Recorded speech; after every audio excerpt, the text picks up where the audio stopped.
That's live.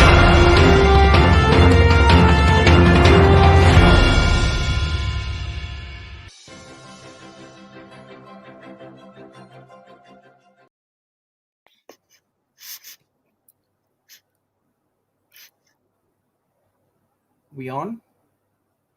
Excellent. Good day, ladies and gentlemen, all the way from down under Brisbane, Australia. Ladies and gentlemen, I welcome you on board, and I think we have people from different parts of the world, such as India, South Africa, UAE, Canada, USA, Australia, and I welcome each one of you into the session today. We actually are powerful with a lady all the way from Malaysia, Datin Anusha. Now, before I introduce Datin, let me just talk a little bit about what this whole program is and why we initiated this program, such that you could get a feel for where we're going. As a peak performer coach and a keynote speaker, I have had the privilege of working over the last 3 decades with close to 250,000 participants across the globe. And one of the key things I found working with them was they have come back numerous times saying, hey, David, I need to sharpen my skills in certain areas. And in particular, I need to look at getting a role model, at least virtually, so we can copy paste them in their models and in their behavior patterns. So I put my thoughts together and was able to bring this through 10 News. Here is the start of our sessions that we're going to conduct over the next year. And this particular session, we are hosting with Anusha, Datin Anusha, all the way from Malaysia originally. Interesting enough, Anusha and I go back some time. We came from the same hometown in Malaysia, and at the same time we also were in sister schools. She was in a convent and I was in a De La Salle school, but we never met one another until about 4 or 5 years ago, when I was in an airport lounge flying back to Kuala Lumpur, and in walks this lady, well-dressed, with cashew nuts in her hand, and she says, would you like a cashew nut? And I said, yes, and that's the start of a relationship 4 years ago. It's amazing how you build networks around the globe. Before I bring Datin Anusha on board, let me just casually mention the background of Datin, so you can have a feel for who we are having on this platform. Datin Anusha is a global leader, a Soroptimist International barrister, and a UN policy influencer, social economic reformer, world leader in people empowerment, women empowerment in particular, across all nations. This lady has done so much in the last 3 decades for people empowerment, and particularly women empowerment. The list keeps going on and on and on. I will stop there and I'll introduce and allow Datin to come in and talk about her story first before we deep dive into certain concepts. Datin Anusha, thank you very much for coming on stage. Just call me Anusha, and the title is Dato, actually, because it's a title from. Oh, I'm so sorry. It's okay, don't worry. Just call me Anusha, my first name. That's fine. I will do that. Yeah, well, you could call me a champion of the underdog, because I spent most of my life doing that. Yeah. I started my career as a lawyer, barrister at law from the UK, specializing in corporate mergers, takeovers, and acquisitions. So basically, I represented big business. And then I went into a career in investment banking, where most of my role was really regulatory reform, making sure that we had very strong financial markets, a very disciplined securities market, well regulated.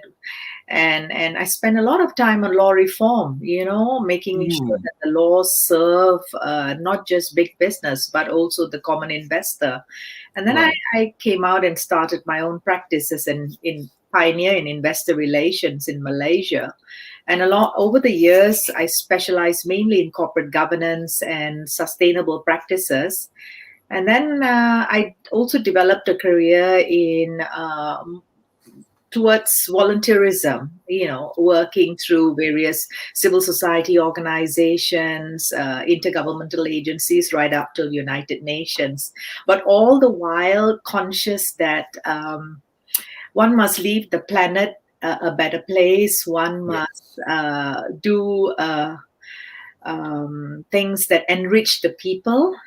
that Mm-hmm. empower those who are voiceless, that raise up not just people's hopes and realize people's dreams, but also nurture their spirits. And Right. that if you are to do anything long lasting, it means managing relationships and bringing people along in your journey. It's actually easier to manage machines than it is to manage human beings. So I think I spent most of my career really in managing relationships, and Right. that's where the greatest challenge and the greatest rewards are, David, as you know, Yes. as an award-winning mentor and coach yourself. Yeah. Thank you. Yeah, yeah. It's great. It's great to sort of see that aspect of you coming through, and the feel factor in particular. Doesn't matter. A lot of leaders who have actually climbed the ladder, they Mm. lose sight of the grassroots, and you have not done that. Because your hands-on approach. Now, Mm. before I drill down into that, I would like to get an idea of what are some of the key global strategies that you have thought of. I mean, let's pick three of them. I know there's numerous. Just select three that you were passionate about. Okay. There's so much, as you say, but I think life, or our lives are always about defining moments. Yes. And I will talk about a defining moment in 2013 when I was at the United Nations and I had an opportunity to speak at the UN General Assembly when it was the annual summit on the Commission on Status of Women. And I Mm, was speaking on behalf of all the large women's organizations, not just Soroptimist International, the one that I was representing. And the issue was really to end femicide and female infanticide. You know how widespread it is around the world? right. Femicide is intentional killing of women and Yes. females on the grounds of things like dowry related.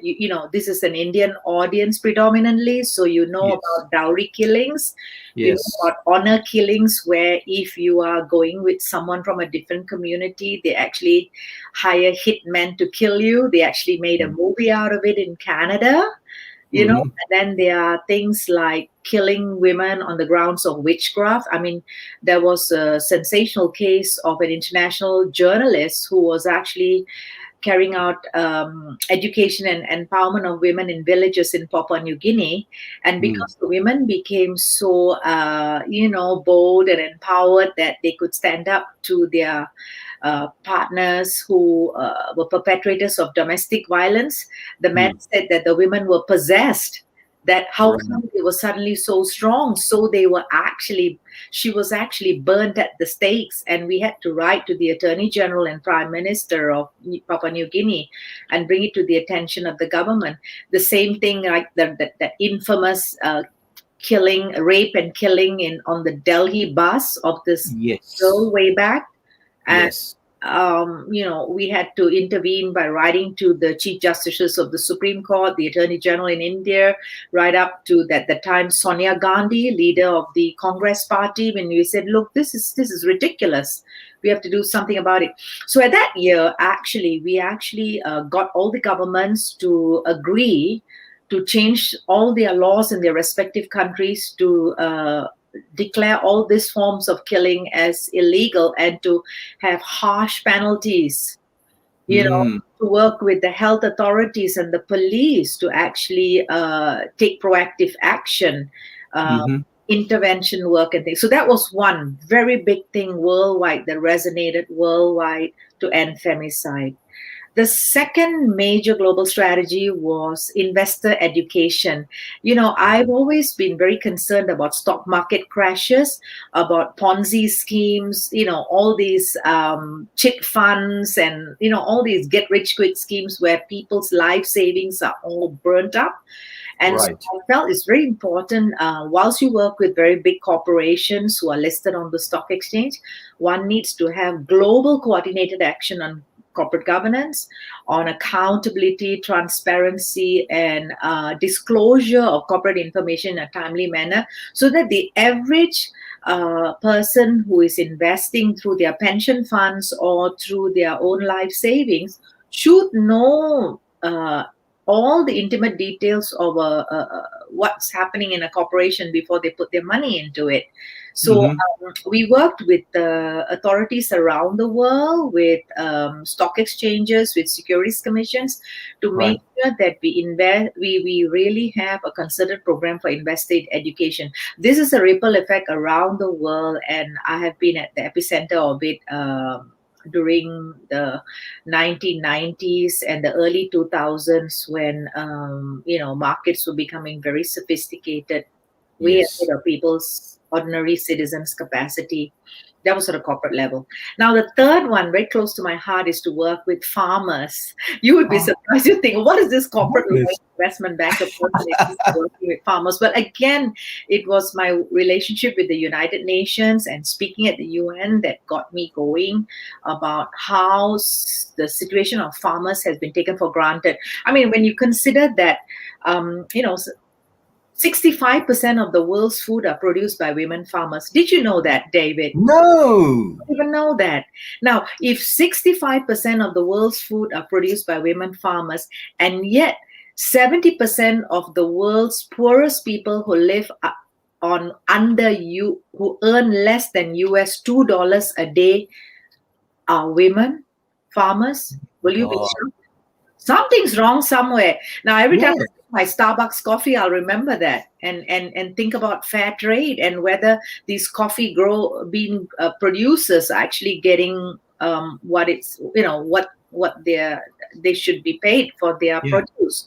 So what is important is to ensure, first of all, that women own land. I think in India as well, it's a problem. In Africa, women can be for generations farming a land and still not be the owners.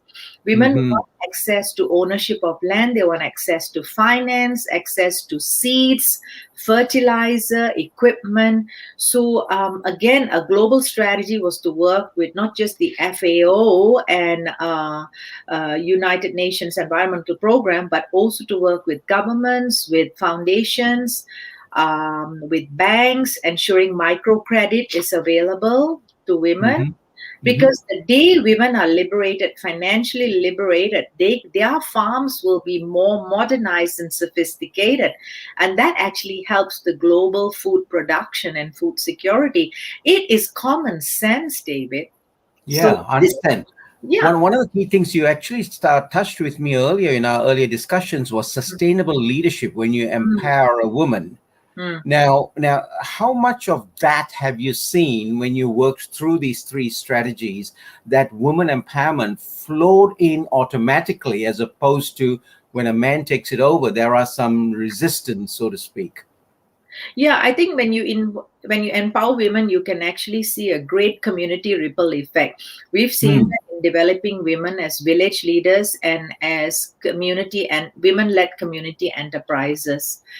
Because when you educate a woman, you educate a family, and you empower an entire village. We have success stories around the world, from not just Asia, but Africa and Latin America. The poorest of the poor, just uplift the women, as simple as that. Right. Traction. Now, when you talked about these three areas of passion that you have, the traction that you put through, what was the outcome that you felt easiest to attain? Where did you find the most resistance?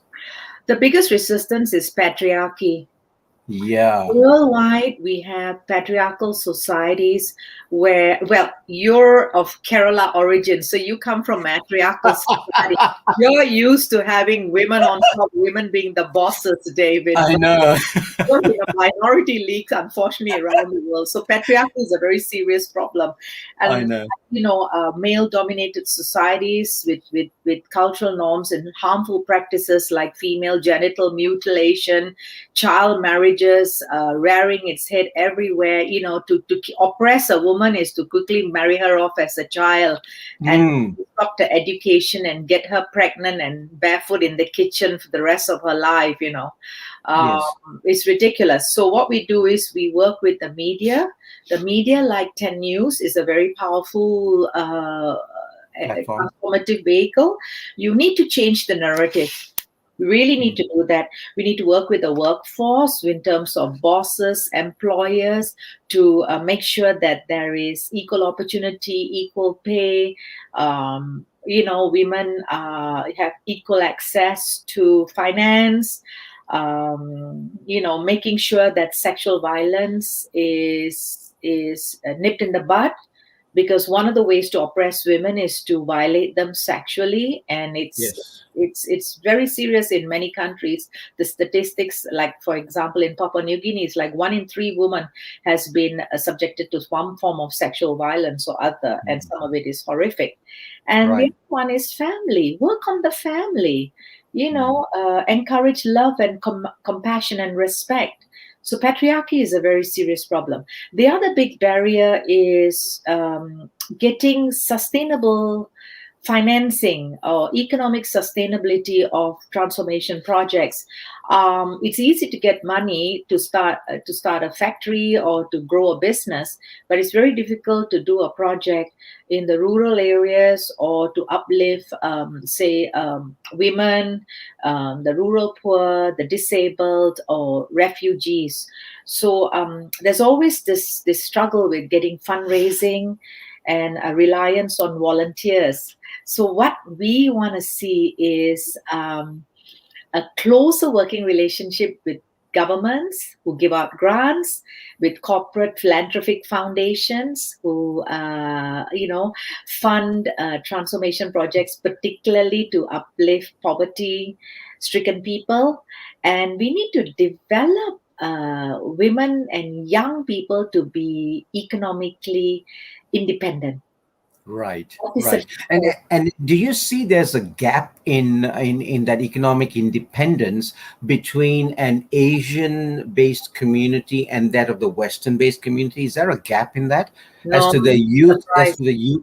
Not Sorry? really. The data emerging out of United States or Canada, Right. something you can see there's oppression and suppression of women even in these so-called developed. Oh, really? Why Wow. down in Australia? Why with your indigenous Aboriginal women? Yes, Girls yes. have to have Mm. specific programs just to take care of the Aboriginal societies, and bring them on par.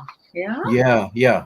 In fact, that is still a struggle here. I mean, they've been trying for a simple thing as a date change for the invasion of Australia is such a huge Mm, mammoth mm, task here. mm. But it'll take time for that to come through. But yeah. Yeah. Moving on in relation to the barriers and the resistance that you've encountered, how did you personally cope with it? I mean, there were issues and sometimes internal I can see the smile come out. Internal conflict that says, my God, how can I change this? How did you cope with situations like that? You know what? I'm a firm believer in meditation. Fabulous. You hit my soft spot. I've actually undergone specific training. Right. I'm a proponent and firm believer in the art of living, Yes. which is a training. Sorry, I would call it. Life transformation program initiated by Sri Ravi Shankarji. Yes. And the art of living has elements of specific breathing techniques, Yes. meditation and exercises. I've Mhm. also embraced Sadhguru's inner engineering program.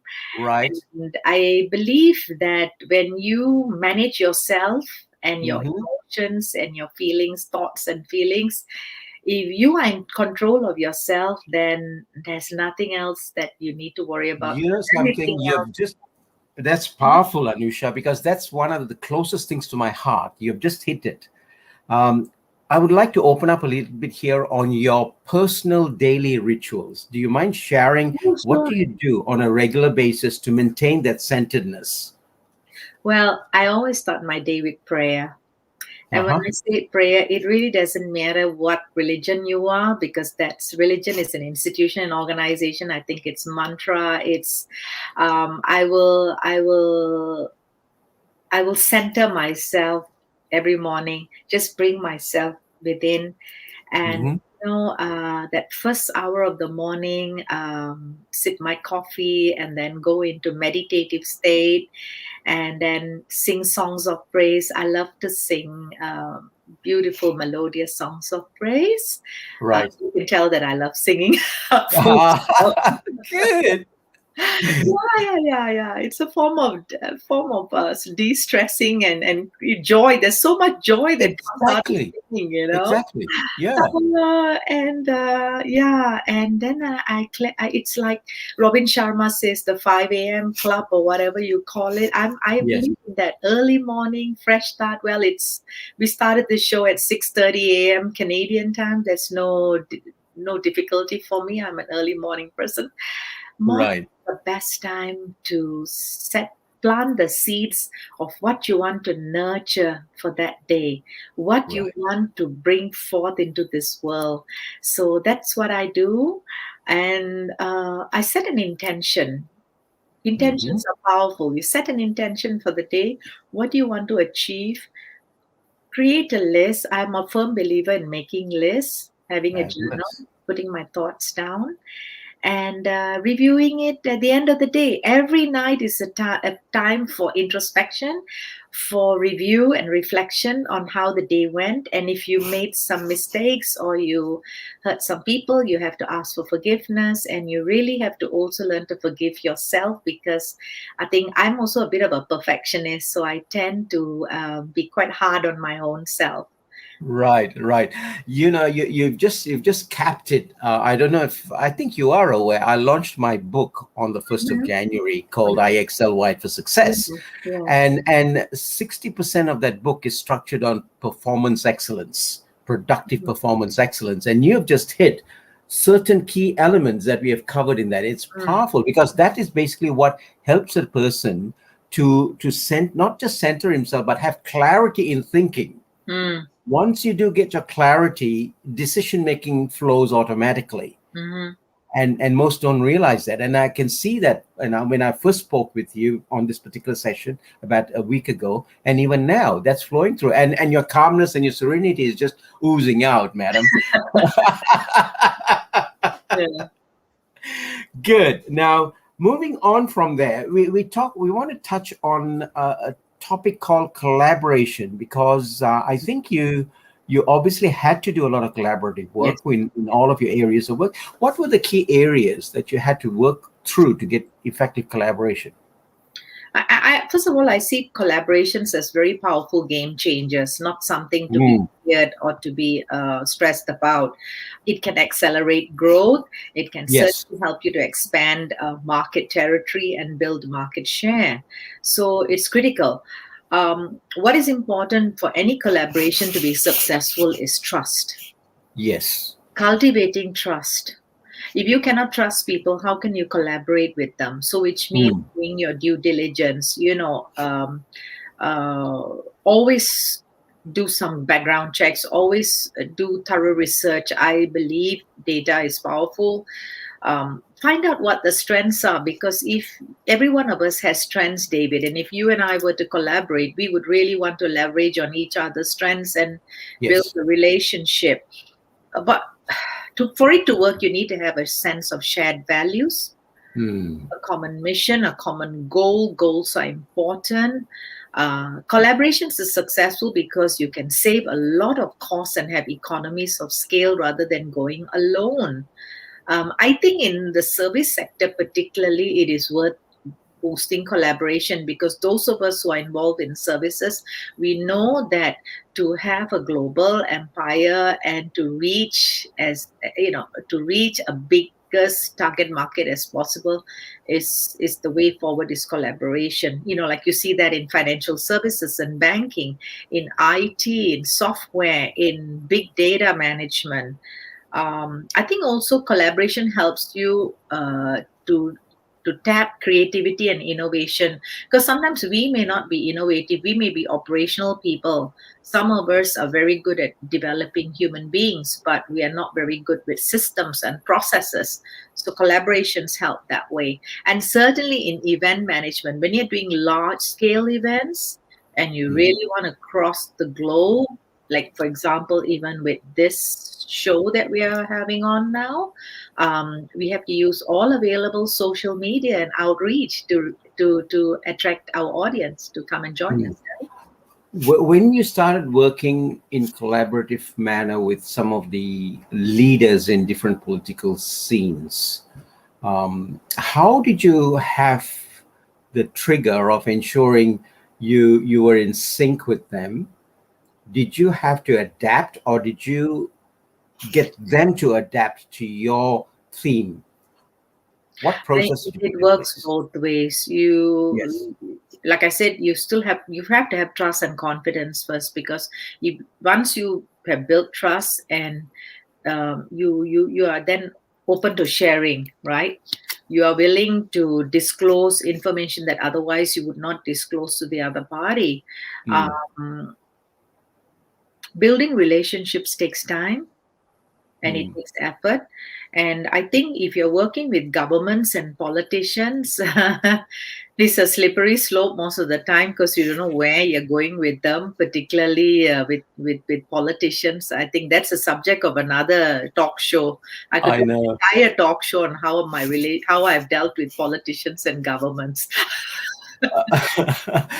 Share with us a case, a simple case of how you found through the process of collaboration, you overcame resistance to ensure the outcome was there in an effective manner. All right. Okay, so if you a good scenario would be when you want to work in a local community. Say, like say you have an incident, say like a riot. Okay, a riot, intercommunal clashes, and a riot. Because there've been ethnic genocide or something. It's happened in some of our Asian communities as well as African communities. So when you go in, you have to be very sensitive. You have to deal with local community leaders, like I said, patriarchal people. You'll have to deal with corrupt police. You'll have to deal with government officials who want to paint a rosy picture. We actually have to get them all around the discussion table. Very important, I always feel, is to make sure women get a seat at the table. That's why I'm all for women empowerment, because women are very, very sensitive to the feelings and on the ground, the sentiment on the ground. Right. So when you get the women to come out and tell what's really going on, they are more interested in having peace, in unity, in getting the community to work. So we will tell it like it is. People may not like it when women tell the truth, but you have to tell the truth. And the politicians will listen, because we are there to make sure the community works in harmony. So it's important to get everyone around the table, and everyone wants a success story. So, Yes. when you tell the politicians, this is going to help you to get re-elected. When you tell the police, this is going to help you manage the local community and your resources, and we are there to work with you, not to fight with you. They're happier. They know that we are there to work as a team. So that's really it. Fabulous. As we go through this journey, change has been the underlying factor in all of this. How do you combat resistance to change? And some stories on that too, please. Okay. Change actually has to happen on two levels. The first one is change from within, right? I said we have to be as they say, change happens from within, means that you have to walk your talk. So, and that means you have to show that you are yourself transformed. So it has to happen at an internal level, and it also has to happen at an external level, which means there are external factors that you have to deal with.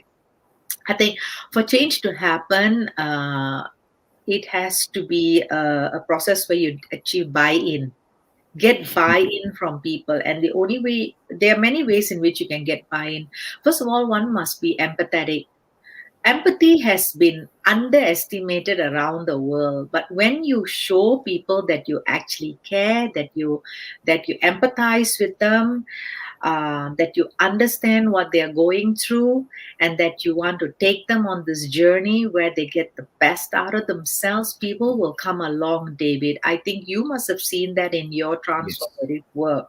very much so. People want to know that you understand their concerns, that you can address their fears, that you can nurture their hopes, that you can build their dreams, um, that you're able to generate a clear vision and direction. A lot of people are lost. They want a roadmap. They Mm, want some timelines. You cannot talk about change without having timelines and structure. I'm all for that. Uh, Human beings are not that complicated if we put a roadmap that makes sense, and collaborate with them. Get them to be part of the process of change. It cannot be top down. No, a lot of organizations actually have struggled because it's enforced top down.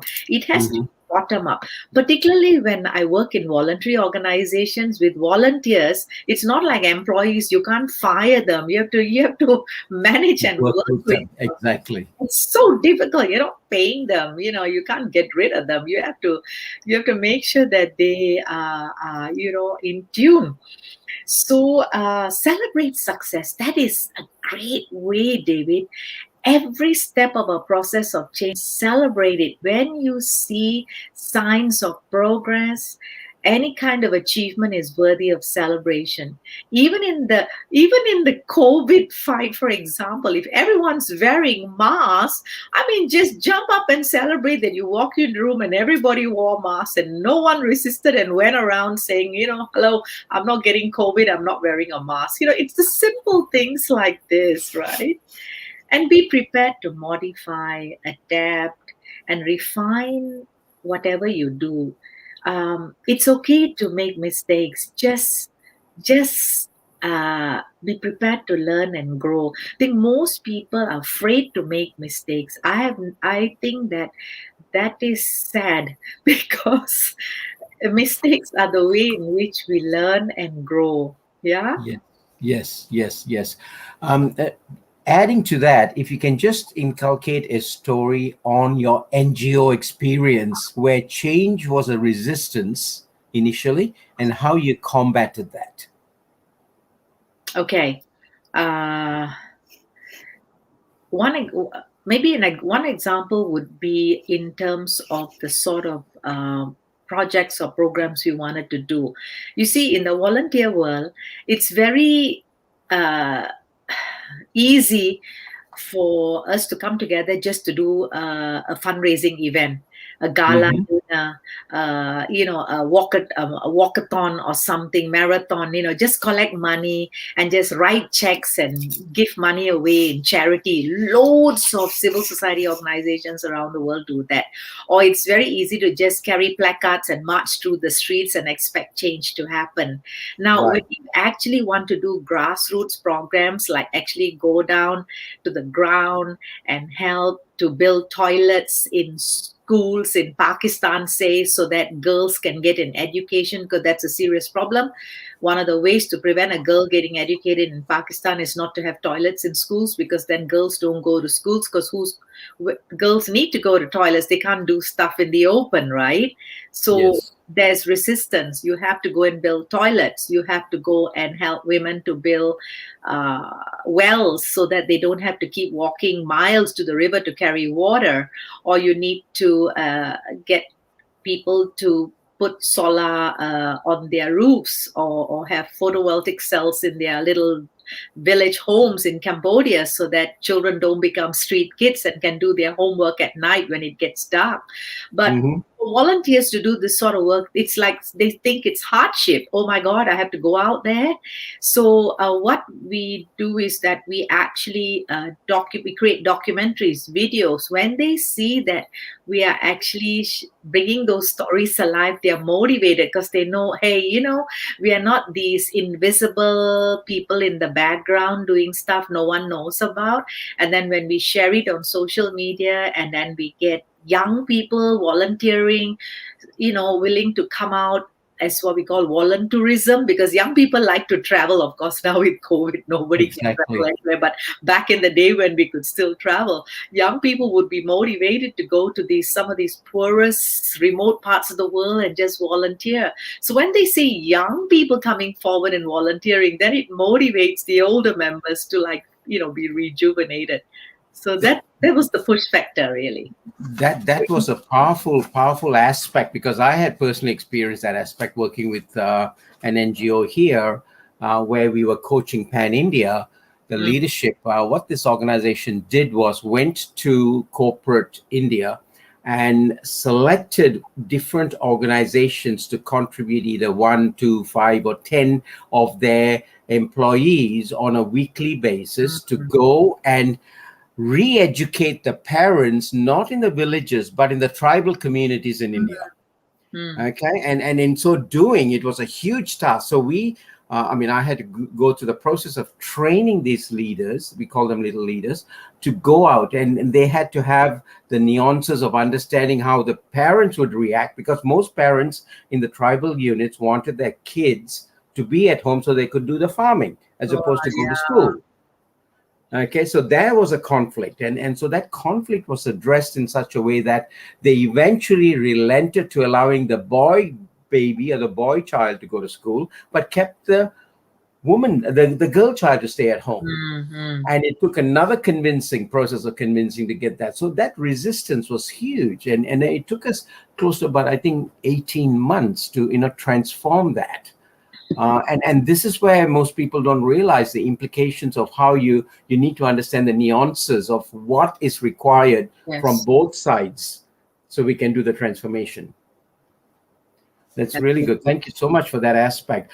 Disaster recovery. I'd love to hear some of your episodes of where you went through and what you did with the women folk, in particular, build leadership, sustainable leadership, such that when you left the disaster recovery zones, they were able to continue and finish the project. Yeah. Again, this is an area that didn't come naturally to a lot of our volunteer organizations that we work with, because they always believe that disasters are best managed by medical teams or, specialized people.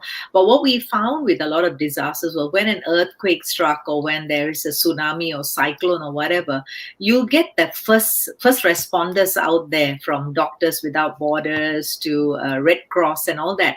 But that's just in emergency aid. But after the first month, when the earthquake aftershocks have gone and everything will be like a ghost town. People will just disappear. There might be piles of food or medicine or whatever delivered, but beyond that, there's nothing. And this is when we realized we had a role to play to help people to rebuild lives. So what we have worked in countries like Indonesia, India, Nepal, even Australia with the bushfires and floods, New Zealand with the earthquakes, Fiji with the cyclones. I think central to this was to actually realize that the biggest victims are the women and the children. Because when you lose a home, women are vulnerable to sexual violence, to rape. Children are vulnerable to trafficking. The traffickers will quickly move in and take the young ones away, for human purposes, so they are endangered. So we work closely with the UN agencies like UNFPA, World Health Organization and everything. We go to the camps, we know where these people have been displaced, and then we work closely with the local government to ensure that essential supplies like water, electricity and everything, how quickly can they be reestablished in the areas that have been affected.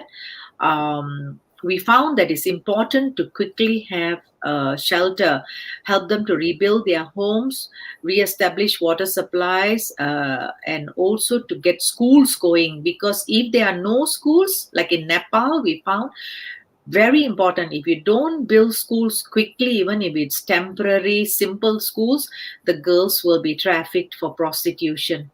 My God. Yes, it is a big problem. So it's important to have safety and security to investigate what needs to happen. We actually are very, very blessed. We get very good donors to come through with money. Money is not an issue, you know. We can get money, we can get items, even equipment, all that donated.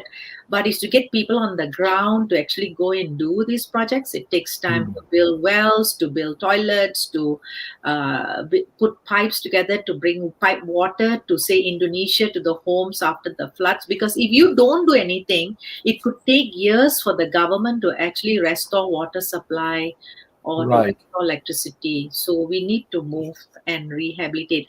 The one big takeaway from all these rebuilding efforts is capacity building of women.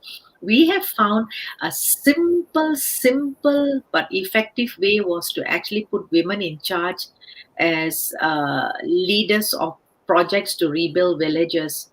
And we get to have to get buy-in from the men, obviously, the husbands, the fathers, and everything. But once they realize that putting women in charge actually gets things moving a lot quickly, the Mm. women then are empowered, they are confident, and we set up village-based industries. So we found that you can have village programs, whether it's weaving, traditional weaving, or organic farming. Um, all these things where women actually take charge of their land and their neighborhood, and they are able to be economically self-sustaining. You know, Right. right. And they will also manage the resources that come through. Because, like, when you send stuff to a village, we found that sometimes we have set up learning centers for children. We call them community learning centers. We set up computers, training, educational materials, and everything. And then, if we don't have people like the women in charge there, those items actually get taken away and sold on the secondary market. Huh. It's terrible after you Amazing. get donor money, so we have Right. to have the women will guard these things like hawks. Yeah, Like a pound of gold, huh? yeah, because they want the children to be educated, they want these resource materials, so put the women Yeah. in charge. Right. Right. So true. So true. Anisha, that's fabulous. Now, coming down from that, I see, in your words, and I feel in your words passion. Now, I want to sort of drill down to your why. Let me open up the subject. I am actually finishing off my second book on your why, not your why, but the why of people. So I'd like to hear your why. What got you from being a barrister to doing the work that you do? As a CPA, I decided when I was financially independent to get into the area of making sure I could create a community where a mindset, heart set, and a soul set shift was available and done for 1 million people. Mm. Now, that's the aspiration that I'm working with. I'd like to know your why and what have you done in progressing it through, and how have you maintained and sustained your why? Okay. I think you probably much through this interview have gathered that I'm a champion of gender equality. Yes, So 100%. Even prior to that, I knew that. I firmly believe that women, as they say, women hold up half the sky. So Mm. how can we leave women behind? They are half of the electorate. They are actually the people who are making sure that politicians get into power. And yet, you look at our legislature, we don't have enough women in parliament or in senate or in decision making. So I'm all for ensuring that women have got equal opportunity, equal rights, equal access to water, to education, to health, to resources, energy. Women should be involved in climate action because climate change is here to stay, and women are are much more sensitive to what happens in the environment, because they and their families are the direct recipients of from natural disasters to environmental mismanagement. The impact is on our bodies and on our lives is undisputed, right? So central to all this is education, David. I think it goes hand in hand. You cannot have gender equality, you cannot have equality without education. So I have my greatest respect goes to educators. Everyone who is on this call today who's an educationist, and I know some of you are, who are listening in today or watching this show, I think you are the true heroes. Everyone who runs an education institution, who runs an education program, learning. Human journey is never complete without learning, and I think we are lifelong learners, right? I think That, if you can encourage lifelong learning, every human being is capable of transformation. Even the most corrupt and the most evil person is never a lost soul if you can somehow change exactly. through educating them. Right? Exactly. Ignorance is actually the greatest sin. So true, so true. It's interesting you touch on education, you've touched on experience, which is role modeling, and you've also touched on exposure a lot. Now, I classify a person is not wholly educated unless he has the 3 E's of education, exposure, and experience.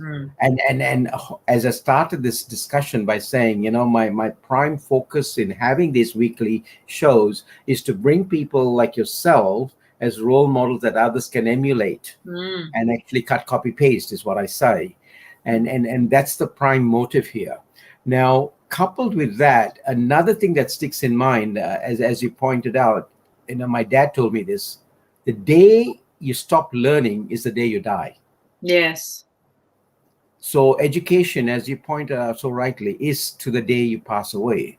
And if you don't have those two, the person is void. Now, and I find, working with a cross section of people, both the male gender and the female gender, and youth, the affinity is towards ladies having a higher EQ level, so to speak, than the male gender. And I hope I'm not crossing boundaries and hurting anybody, but that's how my experience has led me to see. Do you get the same vibes or feel on that? Yes. A higher level of emotional intelligence. Yeah. Why? I think it's the way we are wired. It's in our DNA. It's in our DNA. Shakti. If you believe Yeah. that Uh-huh. energy, Shakti, I do. it's in the Exactly. energy center. It's the way it is. Yeah. And that's a powerful thing to have. And unfortunately, unless a guy begins to think that way or opens up, that voidness is going to be there through the journey. And we have found that to be a challenge to ensure the person is open to understand that and appreciate that and learn that and experience it. Yeah. Only when they experience it, they share it. Having said that, this is not a male bashing session. I think that Oh no, there's a no. lot of benefit in working with men and co-creating projects, programs, systems, and processes with men. I find that some of the best projects and programs around the world are run when men and women work effectively together, because we all have our specific strengths, and if we can tap into them, we can actually have some great outcomes. Yeah. And then that's why I was asking earlier in the piece about relationships and collaboration, even collaboration between male, female in anything that they do. It's extremely vital. Correct. Yeah. As a close, we're coming into time-wise, can you look at 3 or 4 elements that we could pass on to the audience in the form of some exercise from your experience that you think they could go back and nurture and work on for their outcomes? Specifically, maybe you wanna be Your daily habits, or even in relation to practices that they can emulate, negotiating skills that they can look at, experiences with people in relationships that they can look at. I think communication skills is a big thing because Right. you find even in the job market today, we have millions of unemployed people around the world. I Mm. actually several years ago developed an multiple award winning program called Seed Jobs for Life.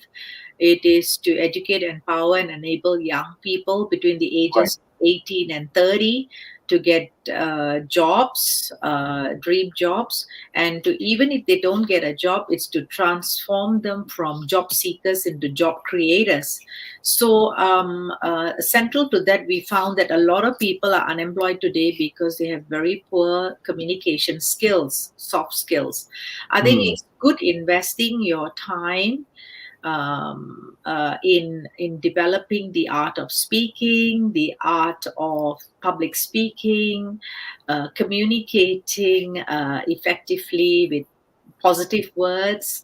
I'm a firm believer in neuro-linguistic programming and the art of connection. Thank I've seen the you. value of that because we are different types of personalities. So understanding personalities, undergoing things like personality profiling. They call it the DISC. Are you a D? Yes. High D, high I, high S. What does that mean? D is dominant, I is like inspiring, influential, S is Yes. stable, steady, C is controlling, consistent, what have you. Once you understand personality types, once you understand people's communication style, some of us are visual communicators. Like, Yes. for example, this is a TV show, right? Now, Yes. data shows that when people recall this show later, 70% of what they recall is how we looked on air, David. So I decided to dress up for you Right. today. How do you look? 20% is how you sound, right? Yes. What kind Yes. of vibes do you give? And Exactly. only 10% is content, Content. what you actually said, which is quite sad. I know, isn't it amazing? Sound. You hit the nail on the head here, Anusha, when you talked about NLP. It's Yeah. so close to my heart because John Grinder is one of my mentors, and he taught me NLP. John and Carmelson Bostic, and the key element I got from John was communication out of all of NLP. Okay. Now, the second key element out of that, which I framed this, is communication in any relationship is like blood to life. Mm. You take blood away from life, life dies. You take communication away from a relationship, relationship dies. And that, in my view, is the nutshell of where we're going. Ladies and gentlemen, I come to the end of the show. Oh, I thought you had disappeared, and I was just a bit No, no, concerned. no. We still have I think 8 minutes left Oh, to. fabulous. Now let's continue then. In relation to that communication, would you like to address some areas that you had found challenges I think, with people? yeah, okay. Negotiation skills, you mentioned Yes. that negotiation skills are important, and Uh, also resolving conflict because human right. beings are prone to conflict. So like for me, for example, when I moved to Canada years ago, during the time when my children came here to study, I actually invested my time and energy in postgraduate programs, one of which was in mediation and another Okay. one in negotiation, international negotiation. They were both 2-year postgraduate programs conducted by the Justice Institute of British Columbia with the Right. University of Calgary. I think it's very important because even as a lawyer, I find that lawyers, we are black and white. We are like win-lose situation in court or in the boardroom when you win a corporate battle for something. Hmm. But with mediation, it's win-win. Both parties have to get something out of it. It's a settlement, a mutually beneficial settlement. And the importance of negotiation is cannot be underestimated. So I think every human being should develop negotiation skills and should develop means of resolving conflict, even it means taking courses on it. It doesn't have to be like my postgraduate program, but even some kind of short courses in how to build harmony and peace in your environment and how to deal with resolve disputes amicably. Some of the worst relationships I've seen were people who actually went away, breaking down relationships because they couldn't resolve disputes, right? Yes, so true. Anusha, as I said, as a takeaway earlier, in relationships, what is something that we can pass on to our audience for them to sort of look at and practice, not necessarily daily, at least be a trigger in their mind to say, okay, am I doing this with my relationship? David, one of the most powerful things we can do as human beings is practice gratitude. Thank you. Yes. Thank you. That's the key element. Once a day at least is what I do. Look for few things every day to be grateful for, whether it's the sunshine instead of a snowstorm, which is what I'm having now in Calgary, Canada, at minus 30 degrees C. If the sun comes out, that's something to be grateful for. You have sunshine on your face and your body. People that, something that happens in the day, whether it's something someone said or something you did, everything, there's always something to be grateful for. As soon as you start a practice of gratitude, you will find automatically your days go smoother. Things just fall into place because you already your whatever predetermined or whatever fears or concerns or emotional drama that is manufactured in our head evaporates. A lot of the issues we face are all self-inflicted. Yes. Whether it's anger, whether it's depression, it's anxiety. The number of people who are facing depression or anxiety now is an all-time high, including little children. So gratitude is a very powerful way to overcome. Yeah, it's so true. In fact, when I was approached by a couple of IT companies in India, when they went through the pandemic, about the third month of the pandemic, and they were concerned why morale was going down, productivity was going down. And one of the key things they said to me was, what can we do? And I said, I've got a system that I can work with you guys. And I was only providing about 2 hours a day, once a week. That's all it was for each organization. And the key element I spoke about there was for them, because this is the first time that husband and wife were together in a home, for example, for more than 6 hours, because normally they went to work and they would not have connected with one another apart from being at home at night for about 5 hours maximum. So there was a disconnect, and the main connect happened was very simple. I said to them, be grateful for the smallest things whoever does, whether it's your spouse or your child. Be grateful for it. And I want you to write it down. And that's all we did. We got them to do. It's amazing within 2 weeks how people who are so anti things about the relationship was twigging a change. And that's powerful. I mean, I kept asking them, what happened? Oh, I just didn't think about it this way. I just didn't want to do it. But now my wife has asked me to do it, and I'm thinking twice, and I'll go ahead and do it. Yes. And simple fabric cure such as that is what got transformation. And it impacted not just their relationship, but also the productivity within the organization. They could see a lot of work was going through, throughput was increasing, and their communication with their superiors were increasing, all because somebody was just conscious enough to write down concerns and be grateful for things that the other party was doing. Yeah, so powerful. In fact, that's one of the rituals that we promote a lot in my book and in what I say to people. Thank you. That's excellent. The other thing, David, is I want to share, is the power of active listening.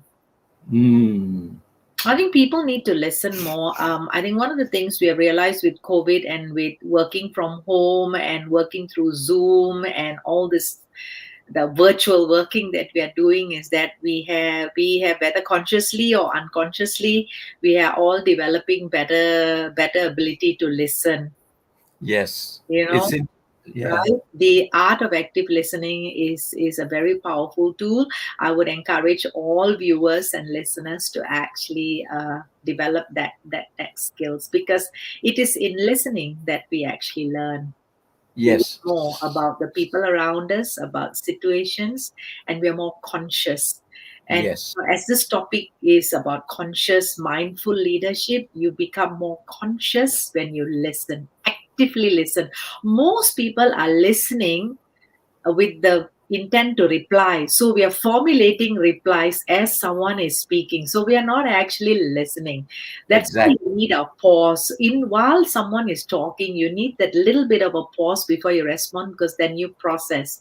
If the whole world had better listeners, whether it's politicians, government leaders, community leaders, spouses, parents, children, the young people, if we actually developed a whole world where people listen more than they speak, you would have more harmonious, peaceful world. Wow. Yeah. Powerful. It's interesting. You touched on two key things that I actually never envisaged to be a major area of work, but it came to me about February of 2020, last year. Coming out of meditation, I was going through some issues that I wanted to make sure I could put clarity into people, into work that I was doing. And so I released two small little videos, Anusha, two small little videos, about a minute and a half each. See beyond see and hear beyond hear. That's good. Great. Okay, and they're in Excellent work. YouTube somewhere out there. But that's the nut of what you're just saying, the nuts and bolts. Because unless rather than questioning as a person is talking, listen and then frame the question thereafter. Thank you. It's very powerful. Yeah, excellent. Thank you so much. Looks like we've just come to the end of it. And Anusha, I really appreciate your time. Thank you so much. Thank you so much. For And the the faux pas of my calling you Datin rather than Dato, I No, that's apologize. okay. That's okay. Apologize for that. But I really would like to have you back, downstream, for us to deep dive into some of these areas, specific areas, and have a chat on that so others could benefit from it. Thank you. Truly grateful for your time and effort, and what you have shared with a lot of people out here, and they're going to learn a lot from it. Appreciate your help, and once again, sayonara. Thank you. Thank you, ladies and gentlemen. It's been a great pleasure having you on board, and we will look at the next Saturday having another speaker who will be power-packed too. Thank you. Good night or good morning from Australia. Ciao for now.